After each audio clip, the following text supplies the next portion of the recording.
Good morning students. Now in this video I am going to discuss with you about the mutations and chromosomal disorders. चलिए देखते हैं कि chromosomal disorders और mutations क्या होते हैं। तो सबसे पहले बात करेंगे mutations की। तो इसको जो टर्म था म्यूटेशन वो किसने दिया था सबसे पहले? It is given by the scientist that are Hugo de Vries. एक साइंटिस्ट है जिनका नाम ह्यूगो डी ब्राइस था, उन्होंने ये टर्म दिया था। ह्यूगो डी ब्राइस ने जो वर्क किया था अपना work on plant that is evening primrose. एक प्लांट है इवनिंग प्राइमरोज जिस पर इन्होंने अपना वर्क किया था म्यूटेशंस के टर्म में। अब बात करेंगे म्यूटेशन होती क्या है।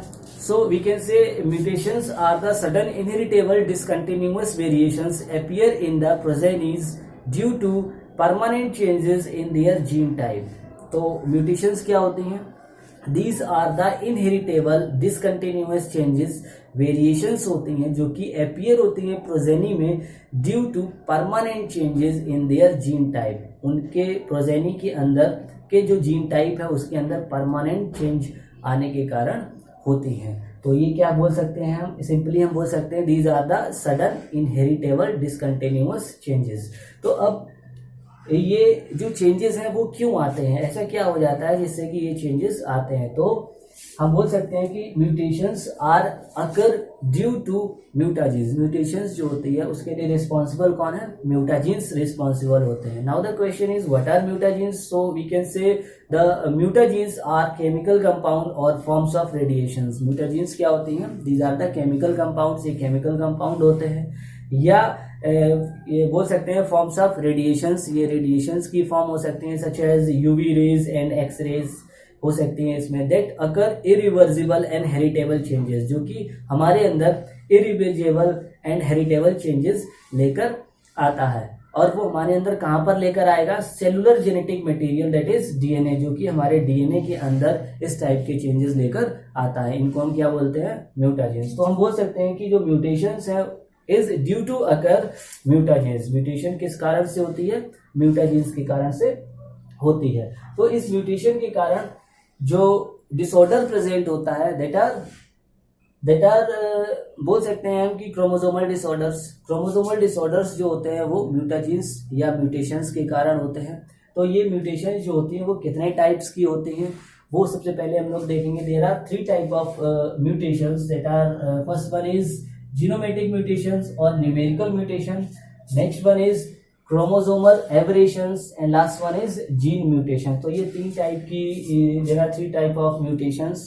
First one is genomatic mutation और न्यूमेरिकल म्यूटेशन। तो हम सबसे पहले इसी के बारे में डिस्कशन करेंगे कि ये जीनोमेटिक म्यूटेशन और न्यूमेरिकल म्यूटेशन क्या होती है। तो देखते हैं म्यूटेशन, ये जीनोमेटिक म्यूटेशन क्या होती है।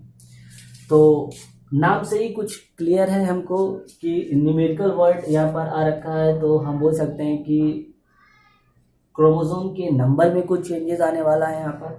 देखते हैं तो हम जो जीनोमेटिक म्यूटेशंस होते हैं उसको हम 2 पार्ट्स में हम इसको डिवाइड कर सकते हैं। First one is aneuploidy and next one is euploidy. तो ये 2 टाइप की होती है, एक एन्यूप्लॉइडी दूसरा यूप्लॉइडी। एन्यूप्लॉइडी क्या है? Change with respect to one और फ्यू क्रोमोसोम। क्रोमोसोम एक या एक से ज्यादा क्रोमोसोम में चेंजेस आने से ये एन्यूप्लॉइडी की कंडीशन अकर होती है। और जो यूप्लॉइडी की कंडीशन होती है दैट इज एडिशन और deletion of complete set of chromosome. जब क्रोमोसोम का कंप्लीट सेट का एडिशन हो जाए या कंप्लीट सेट का डिलीशन हो जाए तो जो कंडीशन अकर होगी दैट इज यूप्लॉइडी। तो यूप्लॉइडी के केस में हमें ये जानना जरूरी है कि ये ह्यूमन बींग्स में अकर नॉर्मली नहीं होती है, ये प्लांट में ही अकर होते हैं। We can say it is occur only in plant. इसका दूसरा नाम हम बोल सकते हैं that is also known as polyploidy. इसको हम पॉलीप्लॉइडी के नाम से भी जानते हैं। और जो पॉलीप्लॉइडी की कंडीशन है that occur only in plant. हमने देखा है कि प्लांट जो होते हैं वो 3n भी हो सकते हैं, 4n भी हो सकते हैं, 6n भी होते हैं। मतलब triploid condition, tetraploid condition and hexaploid conditions भी प्लांट के टर्म में होती हैं। चलिए तो देखते हैं कि एन्यूप्लॉइडी की कंडीशन एक्चुअल में क्या होती है। तो यहाँ अगर हम देखें तो यहाँ पर जो एन्यूप्लॉइडी है उसकी 2 कंडीशंस हमको दिखाई देती हैं। First one is loss of chromosome and another one is addition of chromosome. Aneuploidy की कंडीशन में या तो क्रोमोसोम का लॉस होगा या क्रोमोसोम का एडिशन होगा, या तो क्रोमोसोम बढ़ जाएगा या क्रोमोसोम घट जाएगा। तो जब क्रोमोसोम का लॉस होता है तो कंडीशन कहते हैं हम उसको हाइपोप्लॉइडी, और जो सिंड्रोम प्रेजेंट होता है that is Turner syndrome, that is chromosomal disorder. और जो एडिशन ऑफ क्रोमोसोम मतलब क्रोमोसोम्स का एडिशन होने की कंडीशन होती है उसको हम बोलते हैं हाइपरप्लॉइडी। एंड जो डिसऑर्डर है दैट इज डाउन और क्लाइनफिल्टर सिंड्रोम होते हैं। अब देखिए टर्नर सिंड्रोम में क्या होगा, लॉस ऑफ क्रोमोसोम। हमें मालूम है कि ह्यूमन बींग्स में 46 क्रोमोसोम्स होते हैं, तो 46 क्रोमोसोम यहाँ पर क्या है, लॉस ऑफ क्रोमोसोम। तो यहाँ पर एक क्रोमोसोम का लॉस हो जाता है, मतलब कि जब क्रोमोसोम कितना रह जाएगा, 45 क्रोमोसोम। तो डिसीज या सिंड्रोम का नाम क्या है, Turner syndrome. And Down syndrome और क्लाइनफिल्टर सिंड्रोम के केस में क्या है, एडिशन ऑफ क्रोमोसोम। तो क्रोमोसोम का क्या होगा, addition. Total number of chromosome 46, मतलब क्रोमोसोम का एक addition 47 chromosome. And here XXY addition of 1 X chromosome, यहाँ पर एक X क्रोमोसोम का एडिशन हो जाता है, दैट इज क्लाइनफिल्टर सिंड्रोम। अब ये पूरा का पूरा जो सिंड्रोम का सिस्टम है, ये पूरा का पूरा जो क्रोमोसोम का एडिशन या डिलीशन की प्रोसेस है, हाउ डज इट अकर, ये कैसे अकर होते हैं, इसको थोड़ा सा समझने की कोशिश करते हैं। एक एग्जाम्पल से हमको पता है कि ह्यूमन बींग्स में 46 क्रोमोसोम नंबर होता है। डिप्लॉइड कंडीशन में मियोसिस होगी, मियोसिस की प्रोसेस से गैमीट बनेंगे, और जो गैमीट होंगे उसमें 23 पेयर्स क्रोमोसोम जो है वो डिवाइड हो जाता है। इक्वल नंबर में क्रोमोसोम्स के पेयर्स डिवाइड हो जाते हैं। तो यहाँ पर हम देखते हैं 46 जो क्रोमोसोम नंबर था ह्यूमन बींग्स का, जब वो मियोसिस करेगा तो एक सेल और एक सेल, इन दोनों सेल में कितने क्रोमोसोम होंगे, 23 और 23 क्रोमोसोम्स होने चाहिए।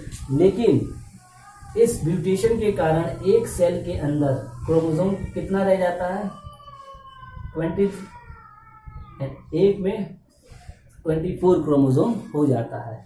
ठीक है, तो यही कंडीशंस। अब एक क्रोमोसोम का क्या हो रखा है, यहाँ पर लॉस, यहाँ पर क्या हो रखा है, एक क्रोमोसोम का एडिशन हो रखा है। तो एक कंडीशन क्या कहलाएगी हमारी, हाइपोप्लॉइडी, और किस सिंड्रोम के ऊपर लेकर जा रही है हमको, टर्नर सिंड्रोम। और एक कंडीशन क्या कहलाएगी, हाइपरप्लॉइडी, और किस सिंड्रोम की तरफ लेकर जा रही है, इट में भी डाउन सिंड्रोम।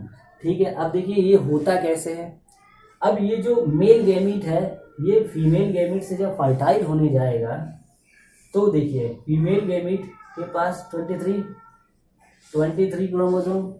अब जब ये 23 वाला पेयर क्रोमोसोम, 23 वाला ये जो फीमेल गैमीट है वो मेल से फर्टाइल होगा, ये इधर मेल से फर्टाइल होगा, तो जो बनने वाली जो सेल है उसके अंदर टोटल नंबर ऑफ क्रोमोसोम कितना होगा, यहाँ पर एक 45 क्रोमोसोम और यहाँ पर 47 क्रोमोसोम। मतलब एक में एडिशन, एक में डिलीशन ऑफ क्रोमोसोम्स के कारण जो डिसीज हो रही है दैट इज हाइपोप्लॉइडी कंडीशन प्रेजेंट हो रही है, और एक में हाइपरप्लॉइडी कंडीशन अगर हो रही है। आई थिंक ये प्रोसेस जो है थोड़ी सी आपको समझ में आई होगी। एक्चुअल में इसको अंडरस्टैंड करने के लिए हम आगे देखते हैं कि हमें मियोसिस की प्रोसेस को थोड़ा सा रिकॉल करना पड़ेगा, तब हम इसको बेटर अंडरस्टैंड कर पाएंगे। चलिए देखते हैं। तो मियोसिस, नॉर्मल मियोसिस की एक कंडीशन मैंने शो कर रखी है, और एक जगह एबनॉर्मल मियोसिस की कंडीशन शो कर रखी है, जो कि डिसीज को शो करेगी जाके फाइनली। तो देखते हैं नॉर्मल मियोसिस की कंडीशन में मियोसिस की प्रोसेस जो होती है, तो उसमें एक सब स्टेज आती है दैट इज एनाफेज स्टेज, जहाँ पर डिसजंक्शन की प्रोसेस होती है। डिसजंक्शन मतलब क्रोमोसोम्स का सेपरेशन होता है। हाफ क्रोमोसोम एक सेल में जाते हैं और हाफ क्रोमोसोम एक दूसरी अनदर डॉटर सेल में जाते हैं। तो ये मैंने क्रोमोसोम्स को थोड़ा सा शो कर रखा है। यहाँ पर क्रोमोसोम नंबर 1 का पेयर है, क्रोमोसोम नंबर 2 का पेयर, 3 का पेयर, 4 का पेयर एंड सो ऑन 23 तक ये जाएंगे। तो यहाँ पर जो क्रोमोसोम का सेपरेशन होगा ड्यूरिंग एनाफेज, डिसजंक्शन की प्रोसेस होगी, तो एक पेयर सेपरेट होकर ऊपर चला गया, एक सेल में चला गया, और दूसरी सेल में इसका होमोलोगस क्रोमोसोम्स चला गया। ऐसे ही सेकेंड वाला भी दोनों में सेपरेट होगा, थर्ड वाला, फोर्थ वाला, ऐसे करके सारे के सारे क्रोमोसोम्स जो हैं वो सेपरेट होंगे, और सेपरेट होने के बाद इसमें कितने हो जाएंगे 23 और इसमें भी कितने हो जाएंगे 23। बनने वाली सेल में बराबर बराबर इक्वल क्वांटिटी में क्रोमोसोम का सेपरेशन हो जाता है। ये तो थी एक नॉर्मल कंडीशन। बट एक एबनॉर्मल मियोसिस, जब एबनॉर्मल मियोसिस होती है, म्यूटेशंस के थ्रू जब मियोसिस होती है, तो वहाँ पर डिसजंक्शन की जगह पर नॉन डिसजंक्शन की प्रोसेस होने लगती है, मतलब कंप्लीट डिसजंक्शन नहीं हो पाता है। तो same chromosome number 1 2 3 4 and so on. तो फर्स्ट क्रोमोसोम था, इसका पेयर एक सेल में गया, इसका पेयर एक सेल में गया, ये एक सेल में एक क्रोमोसोम गया, दूसरी बनने वाली सेल में इसका होमोलोगस क्रोमोसोम गया, ऐसे ही सेकेंड वाला जाएगा, ऐसे ही थर्ड वाला सेपरेट होगा। मैंने यहाँ पर बेटर अंडरस्टैंडिंग के लिए यहाँ पर शो कर रखा है फोर्थ क्रोमोसोम में नॉन डिसजंक्शन हो रहा है। अब यहाँ पर क्या सेपरेशन जो है क्रोमोसोम का नहीं होगा और ये फोर्थ क्रोमोसोम पूरा का पूरा जो है वो सेम पोल पर सेपरेट हो जाएगा, मतलब दोनों इसका जो पेयर है पूरा का पूरा वो कहाँ चला गया, एक सिंगल सेल के अंदर चला गया। तो ऊपर सेल में क्रोमोसोम आफ्टर सेपरेशन कितने रह जाएंगे 23 और यहाँ पर 24। तो एक कंडीशन हमको किसकी दिखाई दे रही है, हाइपोप्लॉइडी की, और एक कौन सी दिखाई दे रही है, हाइपोप्लॉइडी की। फर्स्ट वन हाइपरप्लॉइडी और दूसरी कंडीशन हाइपोप्लॉइडी की, लॉस ऑफ क्रोमोसोम की हमको दिखाई दे रही है। तो वही चीज़ है यहाँ पर भी कि अगर अब ये 22 वाला एक सेल के अंदर क्रोमोसोम नंबर कितना आया 22 और एक सेल के अंदर क्रोमोसोम नंबर कितना हो गया 24। अब ये नॉर्मल फीमेल गैमेट से जब फर्टाइल होंगे तो नई बनने वाली सेल के अंदर एक सेल के ह्यूमन सेल के अंदर एक ह्यूमन सेल के अंदर 45 क्रोमोसोम्स होंगे और एक सेल के अंदर 47 क्रोमोसोम्स होंगे। मतलब हम कह सकते हैं कि एक के अंदर हमको हाइपोप्लॉइडी की कंडीशन शो होगी और एक के अंदर हमको हाइपरप्लॉइडी की कंडीशन शो होगी। आई थिंक ये पूरा का पूरा कॉन्सेप्ट आपकी समझ में आया होगा। Thank you.